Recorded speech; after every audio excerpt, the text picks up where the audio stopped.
guys at Choking Hazard. Whoops, I almost broke my damn mic.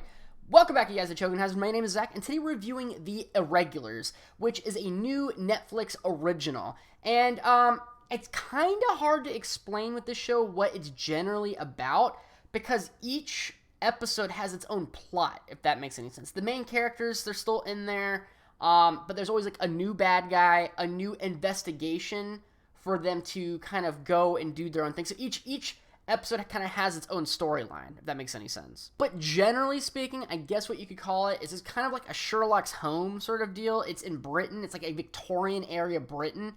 And it kind of reminds me of, if you ever watched that movie, I don't know how old it is, maybe it's in the early 2000s it came out. It's The League of Extraordinary Gentlemen, where each person had their own kind of like unique magical power. It's kind of like that, except more investigation instead of action, if that makes any sense. I'll try to give you like the concept of the first episode. Basically, on a specific night, there was 4 babies that were missing. It was like their birthdays, whatever. There's a villain stealing children. That's kind of the deal. And they have to figure out where the villain is located, why he's stealing these children, and then solve the investigation. That whole investigation is solved in one episode, which each episode's about 45 minutes long. By the way, in the first, when I saw the trailer, I was assuming the main bad guy is actually the actor who played the Hound in not Lord of the Rings, in Game of Thrones. So, I was really hyped for like him as being the villain, but he's only just a villain in the first episode. So each episode has different villains, different motives, different investigations. The only thing that really stays the same are the main characters. The main characters, they do grow a little bit as each episode goes along, but they generally feel about the same. They have their own charisma and personality, and I guess you'd say powers and abilities. Not just powers, but like just generally speaking, they have their own abilities. Like one guy is like kind of Mr. Tough Guy, other person's Mr. Book Smart person, the other one's an investigator. What I'm trying to say is the main characters are unique and interesting, and that's good because they're the only thing that stays the same in the story. They better be freaking good, and that's what they do nail in the show. So good job, show. You have good characters, and the villains are okay. Okay, the villains in the show are just generally speaking, bleh, like they're okay, and the reason they're okay is that it's kind of like their motives make sense. They all have their own motives, and you're like, okay, I understand your motive, but you never really get enough time to really get to know them. So when they do certain things and they kill certain people and stuff like that for a motive, you understand logically where they're coming from, but you don't really understand them like emotionally. Like you don't really feel like what you don't really like. You don't like go, I understand, dude. I understand where you're coming from. You're just gonna go, that makes sense, and that's kind of it. Now I feel like with good villains, you like understand their motive, but you also on like a personal level go, oh, like I could be in your boat. Like I totally understand you, even though you're doing this wrong. Like you see what I'm saying? Like, and I feel like with these characters or these villains in the show, you don't really feel that. You just kind of understand them, if that makes sense. Like you understand the motive, don't really get the feeling of like what they're going through, if that makes any sense. One of the funny things in the show, and it's not really a gripe, but for example, the show is like in a Victorian Europe, and there's no magic in the show. Like, I mean, there's magic in the show, but there's no magic in this world. It's not like Harry Potter's world where, you're walking around and you go, oh, there's a werewolf. Oh, look at that. That's a fucking pixie. Oh, look, the tree moves. Like, this is like a normal world that they're living in, and magic's being like slowly, incrementally put into this world and kind of showing up in different places. The funny thing is that the main characters, this is how I feel. They don't have the proper response that like a normal human being would have when they're seeing some of this crazy shit that they see. Like there's like this person that got their teeth ripped out by like this like tooth fairy, and they're not like they're not freaking out. There's this one episode where there's like zombies. There's like these people that are like growing in the ground, and they don't really have the proper response for this. Like they're like kids doing investigations by this random dude. I don't want to like spoil too much, but this random dude's like, hey, do this investigation and I'll give you money, and they're just kind of going along with it. They don't really explain too much or really like kind of hover over why they're doing all these like crazy magical killer murder investigations, and they're like teenagers.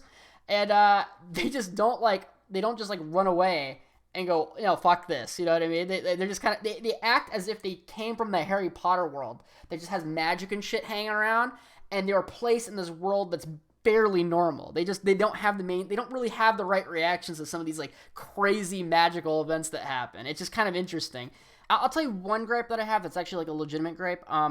The reason magic is coming back into this world, or the reason magic's kind of infiltrating the regular world, is really cliche.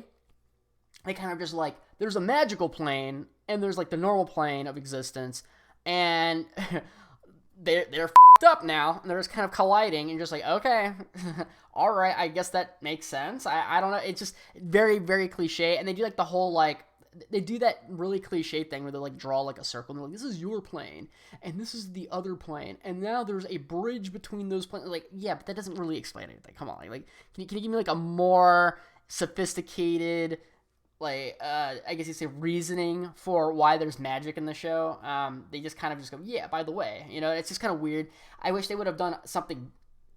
I wish they would have explained the magical world that's coming into play in the show in a better way, if that makes any sense. I know it sounds like I'm beating up on the show. I'm really not. It's the villains are interesting. They have their own unique powers. I think they're cool. The investigations can be pretty interesting. The main characters I really like. But for me personally, I don't like shows that have one storyline per episode and they just kind of fall off there, because I feel like you don't have enough time to really properly feel out the villain and understand emotionally his motives and actually get the emotional impact that I would like in a really good show. For example, I'll give you another example. One Piece is a show where there's 1,000 episodes to that show, by the way. It's a really, really long running show, and there's villains in the show that they have to kill off a villain. They have to go to a new villain eventually. For example, a character like Doflamingo in One Piece is a very, very good villain, but they give him 100 episodes of screen time, or 100 or 200 episodes or whatever. So he's a big chunk of the show is just based on that one villain. So you get some time to kind of breathe and understand him and understand his motives, and really get to not like him. You really want to hate him. F that guy, right?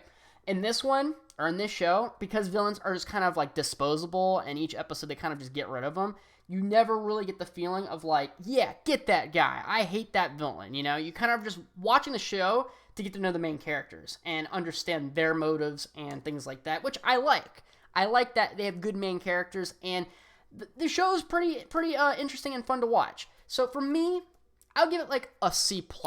I wouldn't be heading higher. There's not as much emotional impact and intrigue as I'd like, but if you're just kind of you're about to go to work, you want to eat some food and watch something interesting, one episode of this will give you just enough amount of time to eat your food and get a really get a pretty cool, interesting story, and it will be over by the time you're done eating. And then you get to walk out. You get to walk out and go to work. Or if you come back home, you just want to eat and then go back to bed. So it's good for specific people. I'm not super into that one episode done sort of shows. I like having a long running thing where it has an overarching storyline that is really compelling. But different strokes for different folks. So for me personally, I give it a C+. For you guys who like those type of shows, I'd probably give it a B+. I give it a whole nother grade up. But thank you guys so much for watching. Please like, share, comment, subscribe, do all that YouTube business, and see ya! Hey, you made it to the end. That means you must enjoy my content, so go ahead and love tap that subscribe button for me. And if you don't like my content, subscribe anyways. My videos are proven to make your schlong longer. Follow me on Twitter and Instagram for discussions and movie topics. And subscribe to my new channel called Wait Gaming, where I play games, and each time I die, I have to do a workout. It's pretty intense. Thank you guys so much for watching, and see ya!